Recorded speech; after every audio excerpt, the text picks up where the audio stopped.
essentiel dans nos types de journaux, qui sont des journaux de proximité. Au Télégramme, par exemple, on a environ 800 correspondants sur les 850 communes où on a une couverture. Donc ce sont eux qui nous font remonter les informations quotidiennes, et c'est pratiquement l'ADN de nos deux journaux, qui sont des journaux régionaux.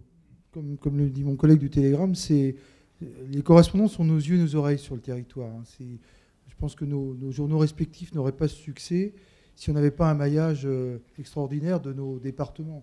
On a 2500 à Ouest-France, donc évidemment on est extrêmement attentif à la fois ce qu'ils produisent et au maillage du territoire, et être soucieux aussi que les correspondants traitent bien tous les aspects de la vie locale.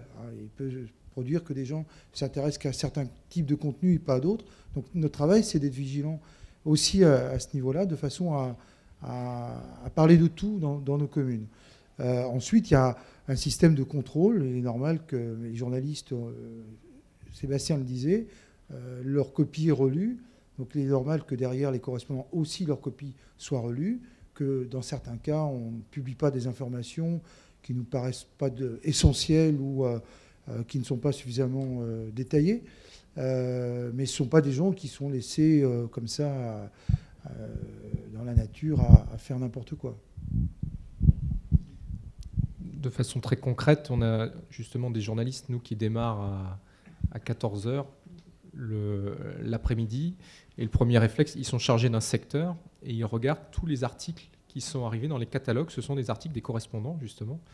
Il y a à peu près, je crois que c'est 70% du journal, des pages locales qui sont faites par des correspondants, comme Yvon Maros, qui est correspondant Ouest France, qui est là ce soir, qui a fait une photo, qui sera après-demain dans le journal, je suppose. Et donc, le journaliste secrétaire d'édition ouvre tous les articles qui lui sont arrivés. Il va regarder combien de pages il va ouvrir en fonction de la publicité, en fonction de l'actualité et des contraintes des rotatives aussi. Parfois, on n'ouvre pas, on a beaucoup d'actualités, on ne va pas pouvoir ouvrir plus parce que les rotatives ne nous permettent pas. C'est des contraintes techniques dont vous n'avez pas toujours conscience. Et donc, en fonction de ça, le secrétaire d'édition ou de rédaction, ça dépend selon les journaux, va regarder quels sont les articles les prioritaires. Alors, ce qui est prioritaire pour nous, c'est le fait divers. Ce sont les comptes rendus de conseils municipaux et l'actualité très chaude. Et puis, soit on va être amené peut-être à réduire certains articles si on les estime trop longs en fonction de la place que l'on peut avoir, ou à rappeler le correspondant si on estime qu'il y a des informations qui manquent. Alors, on passe quasiment tous les articles des correspondants, sachant qu'on a un dialogue permanent avec eux, c'est-à-dire que nous, on a ce qu'on appelle un abécédaire, c'est-à-dire un abécédaire du contenu de nos pages locales. Les correspondants savent ce que l'on attend de la couverture de la vie locale.